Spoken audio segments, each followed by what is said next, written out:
Riddell, and welcome to Arts in the City. We are celebrating spring at the gorgeous Brooklyn Botanic Garden, where flowers are blooming all around us. It is said that art is a reflection of the times we live in, both the beauty and pain we collectively experience as a community. And today's show certainly demonstrates that. We begin with a new exhibition that explores the deep wounds of racial violence. We should say that some of the images in this story are graphic and may not be suitable for all audiences. Eddie Bailey takes us to the new museum. Massimiliano Gianni is a part of the curatorial advisory team for the new museum's exhibit, Grief and Grievance, Art and Mourning in America. In this specific case of the exhibition, Grief and Grievance, Art and Mourning in America, the show was conceived by a great curator who in the meanwhile has become somewhat legendary. This legendary curator was none other than Akwi Nwezor, a Nigerian-born, world-renowned art curator who passed away in March of 2019. Before his passing, the last exhibit he conceived was Grief and Grievance, an exhibit that takes a look at racial violence in America. Akwi Nwezor conceived the show in 2018, so the original idea was for the exhibition to open before the election. That was something that Akwi very much wanted. The fear and the disgust that surrounded the election of Donald Trump. And then the pandemic hit. Obviously, mourning had already become a subject much bigger even than what Akwi had imagined because of the beginning of the pandemic, a pandemic that we were to learn almost immediately was hitting the African American community in a disproportionate way compared to any other community in America. And then with the killing of George Floyd on May 25th, we were confronted with another evidence of the violence and the mourning that the exhibition had meant to present as a subject for the work of the 37 artists in the show. At that moment, we were actually confronted with the question of whether to rethink the premise of the show, whether to ask the artists to reopen the conversation and think about it. We spoke among ourselves, we spoke with the artists. We felt that Akwi Nwezor had pointed to a problem that was at work long before the killing of George Floyd. The opening of the exhibit seems to be perfectly timed with the killing of George Floyd and the events that transpired in the summer of 2020. However, this isn't the case. The exhibit was actually completed by the curatorial advisory team that worked to finish Akwi's original project in 2019, a year before Floyd's death. I think the fact that it's not immediately making reference to the events of the summer presents these issues as more historical, and art, I think, also has a responsibility to ask deeper questions that are not just a chronicle of current events. And I think in that sense, the exhibition succeeds to do so. It contains the work of 37 Black artists, including Arthur Jaffa, Jean-Michel Basquiat, and Howardina Pindell. It also features a book conceived by Akwi that bears the same title as the exhibit. The book serves as a historical record of the exhibition that's available for purchase in the new museum store. All this is also particularly interesting if you think that Grief and Grievance is the only exhibition that Akwi did in his 3 decades of work that features only Black artists. And yet his last show in America was a show that focused on bringing together the greatest American artists, and I dare to say not just the only greatest African American artist, but the greatest American artist of the moment. Grief and Grievance is open to the public at the new museum through June 6th. This is Eddie Bailey for Arts in the City.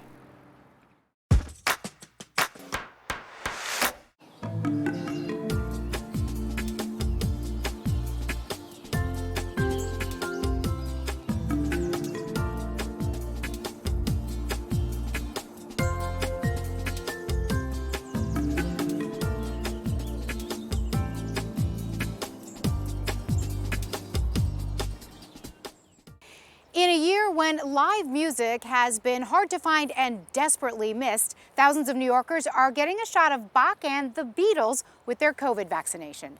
Barry Mitchell explains.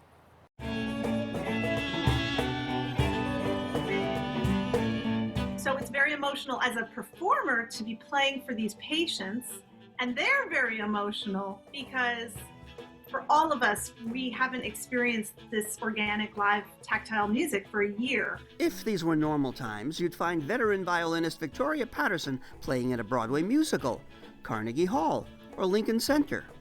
Nowadays, her virtuosity mellows out anxious New Yorkers at the Javits Vaccination Center. We are doing live music 7 days a week at the Javits Center. We started this initiative in March, and it's a lunchtime concert from 11 a.m. to 1 p.m.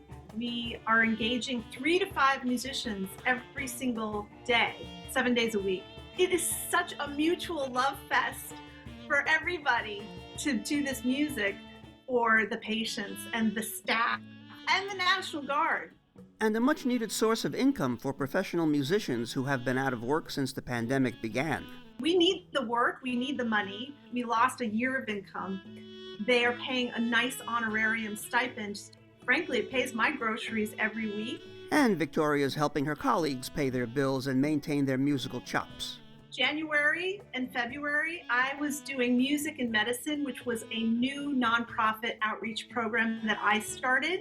And Sing for Hope is underwriting this entire program and paying for the musicians and raising the money for these musicians. You know singforhope.org, the nonprofit that places those colorful painted pianos all around town. Now I am the project leader at Sing for Hope over at the Javits Center.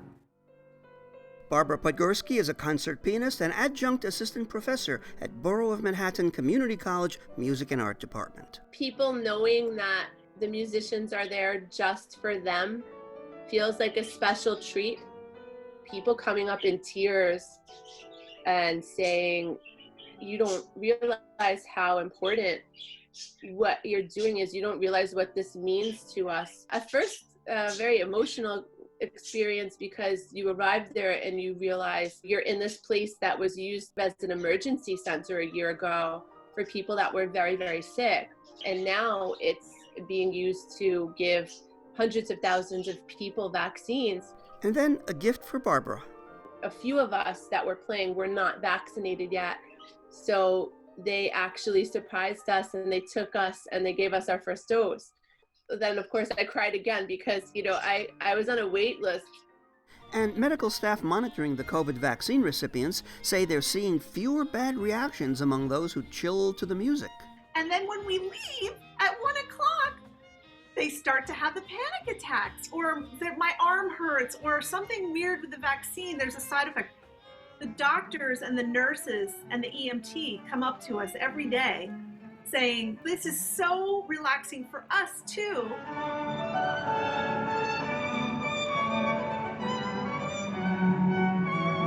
It is a moment of hope. I know we're still a lot of stress and there's still a lot of worry. There's a lot of joy, which there wasn't a year ago. I hope this portends good things for all of us. Victoria Patterson, thank you so much. And you're watching Arts in the City.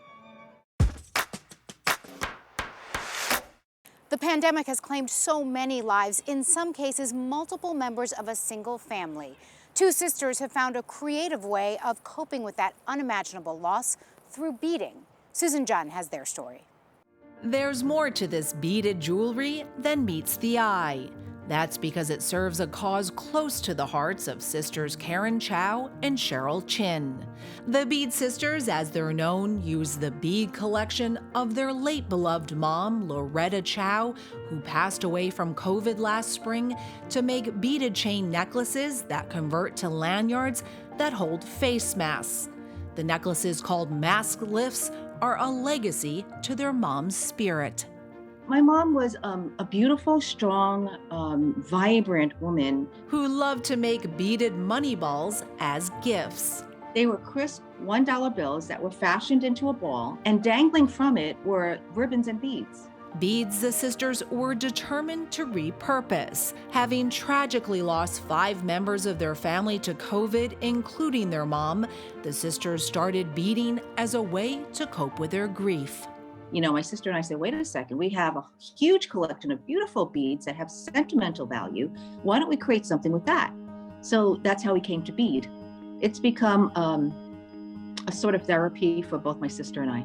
Therapy that's turned into a business that the Bead sisters use to give back to healthcare workers, who they say were angels during their darkest days. They were the most compassionate, empathic people that I've ever met. Karen herself was in the hospital with COVID at the same time as her mom, and says her gratitude inspired her to give back. For every 5 mask lifts sold, a 6th will be donated to healthcare workers, something Karen says would make her mom happy. She would be proud of us for doing this. And proud of their creativity and design, which combines beauty and utility. When the masks are off, you just attach them again, and voila, you have Beautiful. a pretty necklace. The Bead sisters also make bracelets and say they plan on continuing their beadwork on other products, because there's always causes to give to. I don't want to just make jewelry for the sake of making jewelry. There has to be a reason that we make this jewelry. You can shop for the uplifting mask lifts along with other beaded creations at www.beadcause.shop. For Arts in the City, I'm Susan Junn. Technology has the power to change so much in our lives, including the way we experience art. Augmented reality allows artists to place their work pretty much anywhere in the world, as long as the viewer has a smartphone or tablet. Donna Hanover has more. A red, white, and blue version of the Liberty Bell can be seen over the ocean in New York's Rockaway, Queens, and in 5 other cities. Nancy Baker Cahill created the bell and displays it using augmented reality, which allows artists to superimpose a virtual image on an actual location. What is it about augmented reality that you love? I love the uncontainedness of it. I love that it is, it exists in this unfixed space. It's here and not here. I love that quality. I like the fact that it does have inherent subversive potential. As I say, you have to choose to see it. The way to see Nancy Baker Cahill's Liberty Bell is to download the Fourth Wall app on a phone or a tablet. It's free. And then go to a viewing site at one of the 6 historic locations. And once you're on site, of course, once you've enabled location services, it will find you and you tap the Liberty Bell button and then it will appear. Also, make sure you turn on the sound, which was specially designed. Cahill was originally asked by the Art Production Fund to create a work in Philadelphia over the famous Rocky Steps. Why did she choose the Liberty Bell with its crack as her theme? I thought I'd really like to make a piece that interrogates that idea of liberty. What does liberty even mean as a concept in light of justice applied so unequally? The locations were expanded to sites in Boston, Washington, D.C., Fort Sumter in Charleston, and the Edmund Pettus Bridge in Selma. We really wanted to trace a line historically from the early colonizing and genocidal origins of the country to Selma. Obviously, Selma's history as the anchor of voting rights made those the sort of perfect bookends. Cahill has long gone for subversive ideas. She shot bullets through her drawings and paintings. Then she began creating art in virtual reality, but people needed headsets to see it. So she did motion captures of her VR works named Hollow Point, and they were shown on billboards over Sunset Boulevard in LA. After that, she started showing motion captures of her VR works using augmented reality, like her climate change pieces, Revolutions over a wind farm, and Margin of Error over a toxic lake bed. She's invited other people to geolocate her pieces, so her art has appeared over a luggage carousel, slipped through the U.S.-Mexico border wall, and ridden the 5 train in the Bronx. The Liberty Bell project took about 15 months. Cahill says groups in each city helped find the best viewing sites. In Rockaway near Fort Tilden, there are 2 spots to see the bell, and also 2 to see a companion work, a wave. Cahill says the wave was created because climate change is doing so much damage like Superstorm Sandy did here. I'm always sort of interested in examining power and ruptures and cataclysms. Cahill wants people to know that her Fourth Wall app collects absolutely no personal data from them. Her Liberty Bell opened on July 4th, 2020. People were especially grateful for it during COVID rules because they didn't need to go inside a building to see it, and they could stand apart from others but still have a joint experience. You can check it out on her website or Instagram. It will be available to see in person through the end of 2021. I'm Donna Hanover for Arts in the City.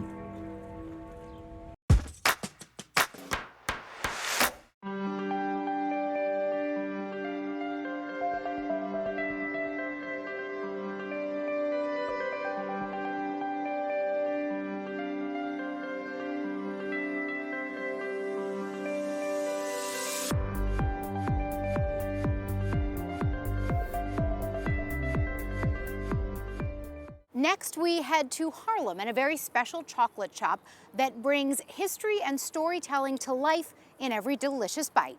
Lisa Beth Kovitz has details that will leave you hungry for more. The most ultimate letdown in life has been like opening a box of chocolate, grabbing something, and it tasting absolutely disgusting.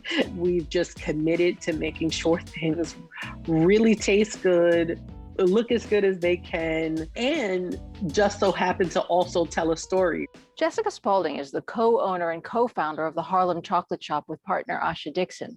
It's an artisanal chocolate company based in Harlem, conveying the rich culture of Harlem through chocolate. The chocolates are mouth-watering, fresh, and handcrafted in the shop's kitchen, sold in the flagship store on Harlem's historic Strivers Row, and online too. You'll find tempting delights like luscious chocolate bars designed to look like the brownstones on Strivers Row, bonbons and truffles too, and so much more.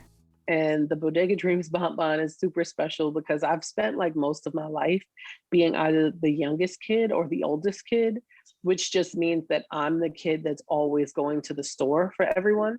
And the Bodega Dreams bonbon is the caramel infused with a cola syrup and crushed potato chips. It sounds absolutely crazy, but once you eat it, you're like, oh my God, this works.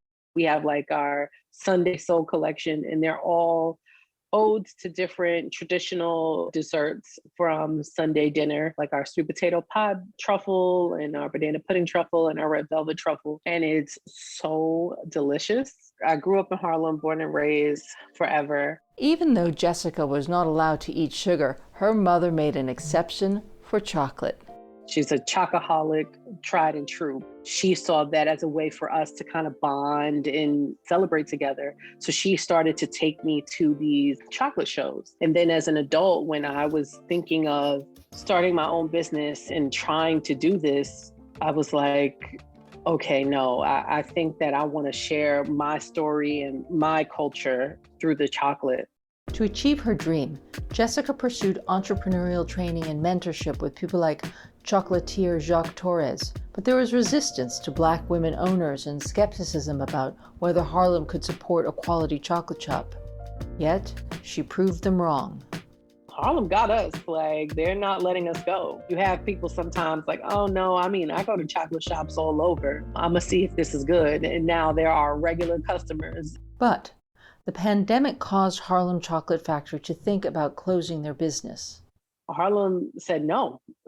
And we got some very stern emails from people about why we were closed and when we were going to open back up and how much the community needed us. Then Beyonce gave them a grant, and to top it off, they wound up on Oprah's favorite things list. Their online business took off. And we closed out the year bigger than any other time that we ever had previously. So it just came full circle. I feel proud of myself. I feel proud of my community. I feel proud of my team for making it happen, because it's not just me and I could not do this by myself.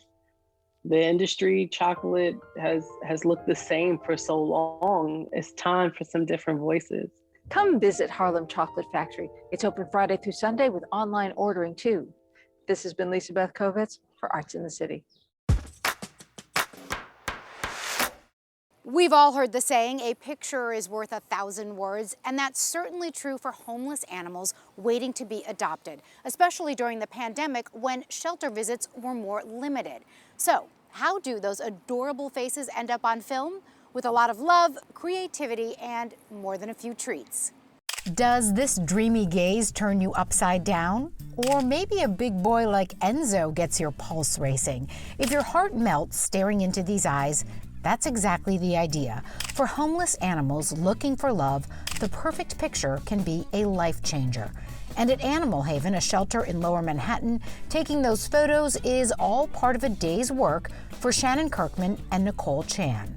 I feel like a photo can really make or break their chances at adoption. It can be much, much harder for an animal to get noticed if they're not displayed in a light that kind of shows who they are and helps people imagine them as a pet in their home. Kind of like dating, but not. Kind of like dating, absolutely. As you'd probably guess, animals aren't always the most willing subjects, so there's an art to capturing them on camera. For example, if I know that they get really excited for treats or for toys, I'll take the specific item that will really get them to sort of shine on camera.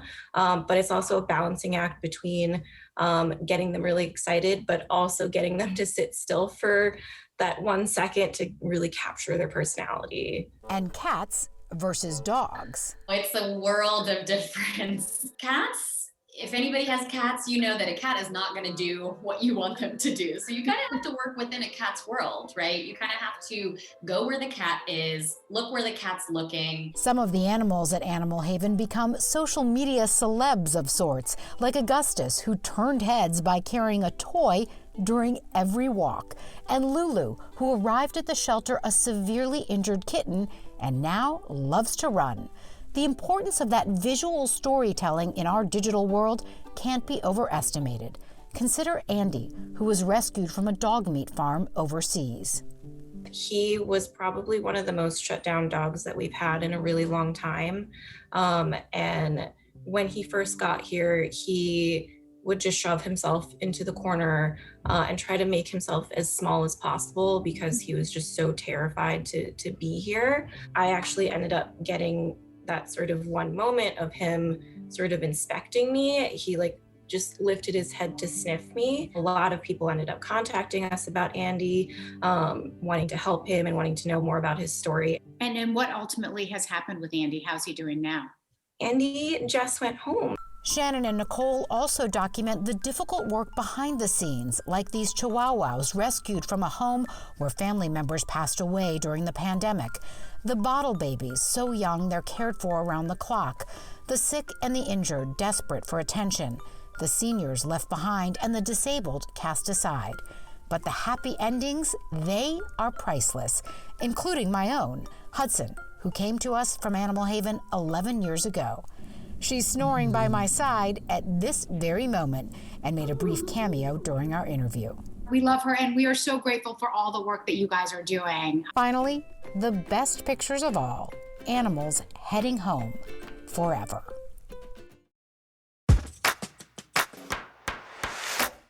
Classical radio station WQXR has a long history with music lovers in New York City. And when the pandemic devastated our culture scene, the station stepped up with new ways to support struggling artists. Craig Thompson has that story. Radio station WQXR will soon celebrate its 85th year. But in the past year, which has seen more damage to New York's cultural scene than perhaps ever before, the station began to look for ways to keep the culture alive in New York. What can we be doing to help the New York cultural scene right now? Ed was hired in the middle of the pandemic, but recognized the culture industry was suffering. So he and his team developed a 3-part action plan called STAR. One is that we need to celebrate our city at a time when we need to celebrate our city. We need to support our cultural organizations that are suffering from the lack of live performance and whose budgets have been cut drastically. And we need to support individual artists because they are, I like to say, the molecules of the music scene.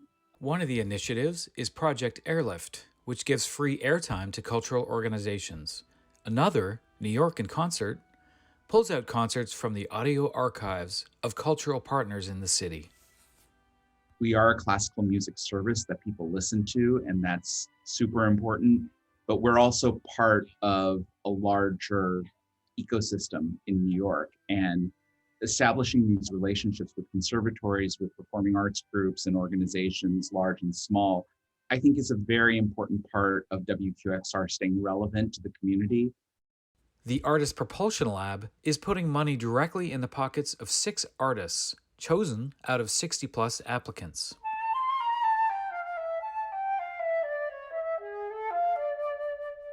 They have suffered in some ways the most traumatically because they don't have the infrastructure that organizations have.